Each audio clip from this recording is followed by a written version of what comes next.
ہاں السلام علیکم ورحمۃ اللہ وبرکاتہ. الحمدللہ رب العالمین والصلاة والسلام علی خیر خلق محمد وآلہ وصحبہ اجمعین اما بعد. اعوذ باللہ من الشیطان الرجیم بسم اللہ الرحمن الرحیم. ونفخ فی الصور فإذا هم من الأجداث إلى ربهم ينسلون. محترمہ صدر صاحبہ اور موجود فوائد اسلام، اس وقت میرا ارادہ حسن کے عنوان پر کچھ باتیں آپ کے سامنے پیش کرنے کا ہے.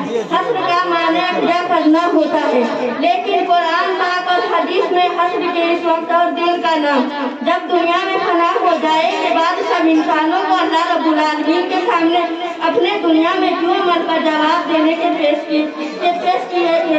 کیا جائے گا، اور وہاں انصاف کا ترازو رکھا جائے گا، اور ہر ایک کے عمل کا بدل دیا جائے گا، اور کوئی اپنے نیکیوں کی وجہ سے جنت میں اللہ کی نعمت میں ہوگا، کوئی جہنم میں جائے گا.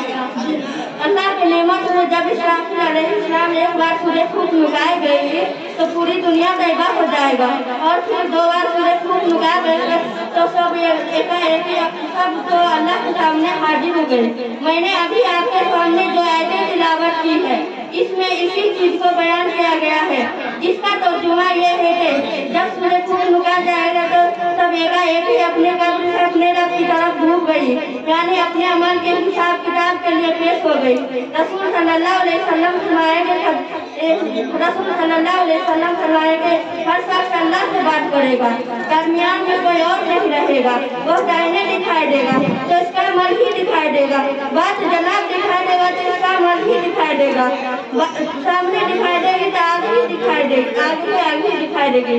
رسول اللہ صلی اللہ علیہ وسلم فرمائے کہ حضور کا ایک الہی و سخت خیرات کر کے جہنم سے بچو. اور ابن عباس رضی اللہ عنہ سے فرمایا ہے کہ رسول صلی اللہ علیہ وسلم فرمایا کہ جیسا پیدا کیے گئے تھے ویسا ہی سب سامنے حاضر ہو گئے. نہ پاؤں میں جوتا نہ ہوگی، بدن میں کپڑا، اور خطر نہ ہوگا.